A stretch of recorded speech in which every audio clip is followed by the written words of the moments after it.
Did I put this on right? If so, what's this for? And this? And these? What is this? Patients have rights and responsibilities. Oh, do you guys have pillows? Dr. JB in the house. Dr. JB in the house. Dr. JB in the house. Dr. JB. Dr. JB. Dr. JB in the house. Dr. JB in the house. Dr. JB in the house. Dr. JB in the house. Dr. JB. Dr. JB. Dr. JB in the house. Hi everyone, this is Dr. JB. Welcome back to my YouTube channel. A few weeks ago, I created a video focused on your rights as a patient. It was called the Patient Bill of Rights, and in that video, I highlighted what I thought were the most important 10 rights you had as a patient. That video was not all inclusive, but it really highlighted some of the things that you should really be aware of when you are dealing with health professionals in this healthcare system. However, I would truly be remiss if I did not create another video that focused on your responsibilities as a patient. You see, there's a saying that says ignorance is bliss. However, ignorance is not bliss when it comes to dealing with your health. Ignorance actually could be very detrimental. And because of that, I created today's video. So let's get into it. So let's start with your past medical history. It is your responsibility to be as truthful and forthcoming with your medical history. You are the expert of your own body, and we depend on the information you provide us to come up with a list of possible things that could be going on, also known as a differential. Similar to when you take your car to the mechanic, right?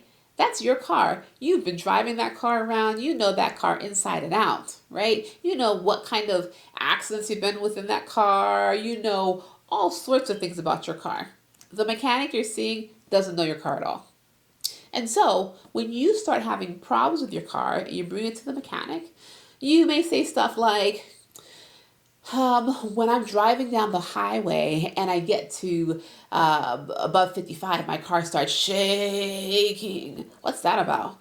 Or when I let go of the steering wheel for whatever reason and my car veers to the right.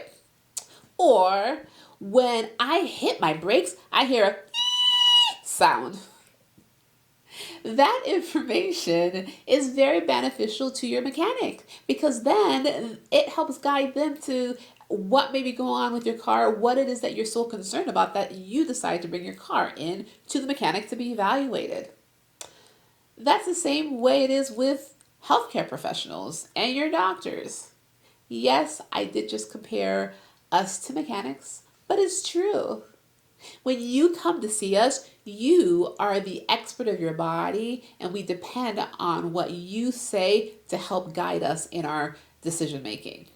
And so we combine what you tell us with what we find in your lab work or imaging to come up with what's going on with you.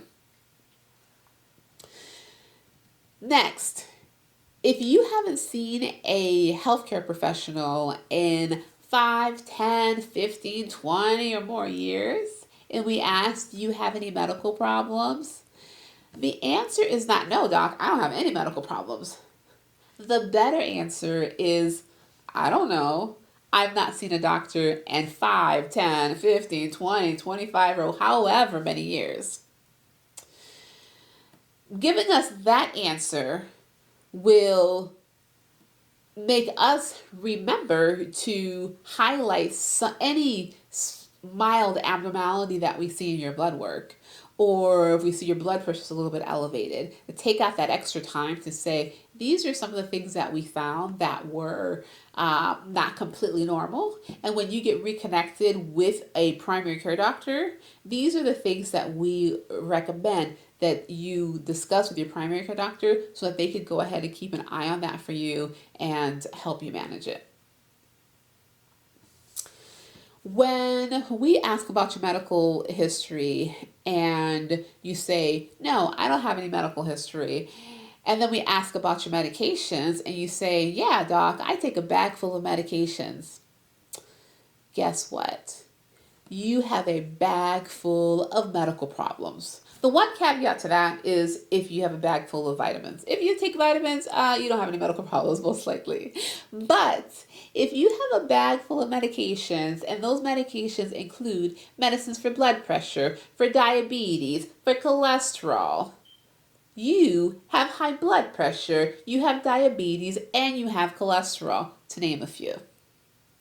That is actually really important to know as your healthcare professional, because if I have two different patients, one patient who has normal vital signs, normal blood work, and isn't on any medications, and the other patient has normal vital signs, normal blood work, but takes a bag full of medications, and you both come in for, say, chest pain, you will be categorized into two different risk groups potentially.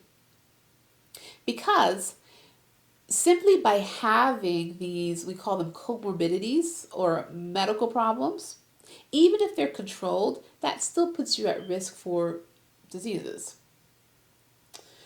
However, the fact that they are controlled means that your medications that you are on are effective, which is excellent.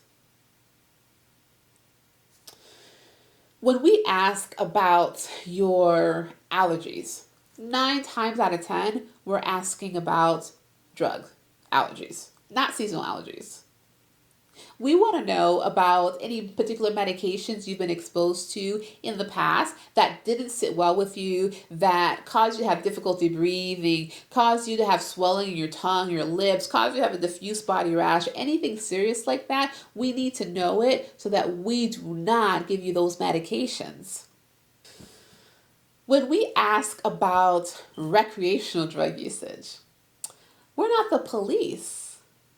We're asking that information so that we can help better manage and treat your symptoms, whatever brought you into the hospital. So for instance, take that example I just did of chest pain.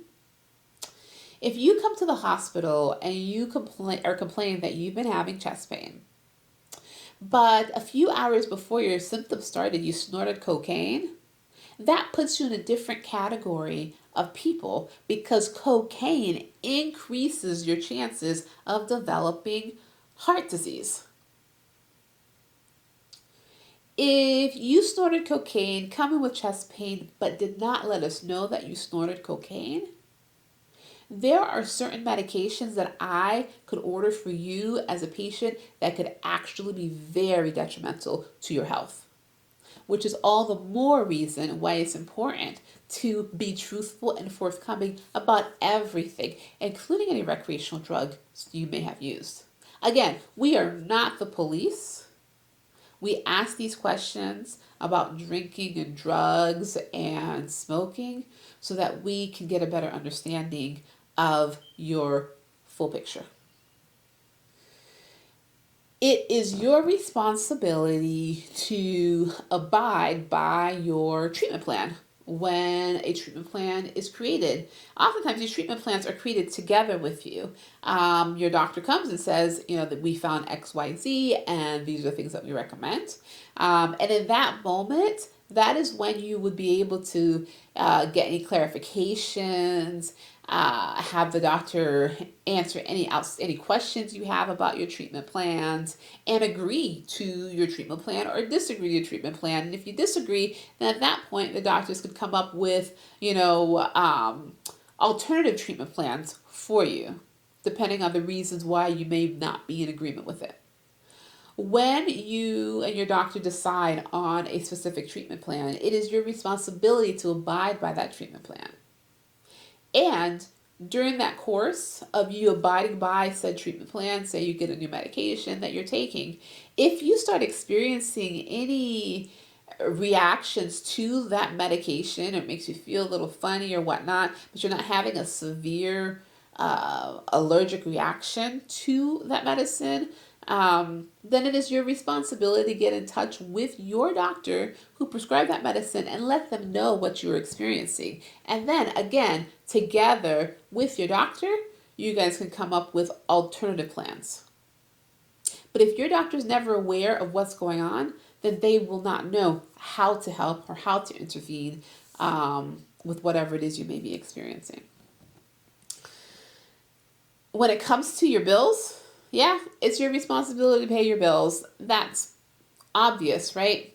As an emergency room doc, I take care of you regardless, right? I do not deal with any financial anything. The only time that I may even touch on your insurance or non-insurance status is when it comes time to discharge you home, and I'm trying to figure out or come up with some kind of safe discharge plan and guiding you in terms of where I should refer you to.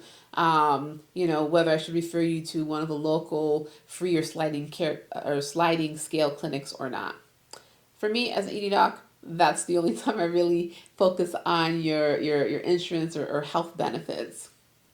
However, I am a physician and this is my job. And so I do get paid to do what I do when I see you in the emergency department. So again, it is your responsibility to pay for your bills. It is your responsibility to abide by the rules and regulations of the hospital or clinic that you find yourself in. Oftentimes, those rules and regulations coincide with the laws of the land. That being said, it is never okay to sexually harass, sexually assault, verbally assault, physically assault, stalk, threaten a healthcare professional.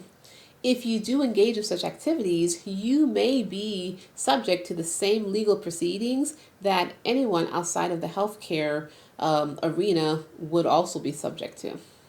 In closing, I want to highlight a responsibility that I mentioned before, but I really want to stress it, that it is your responsibility to completely understand your treatment plans and what it is that your healthcare professionals found or were concerned about in terms of your health.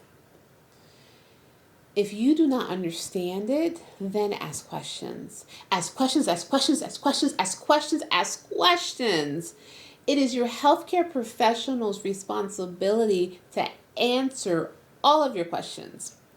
What I sometimes encourage my patients to do is to write down their questions, because sometimes they forget it when they're in front of their healthcare professional. So if you have questions or your family members have questions, write them down so that when you come to see me in the emergency department or go see your primary care doctor, then you can just open up your notebook and make sure that all the questions you've been thinking about get addressed.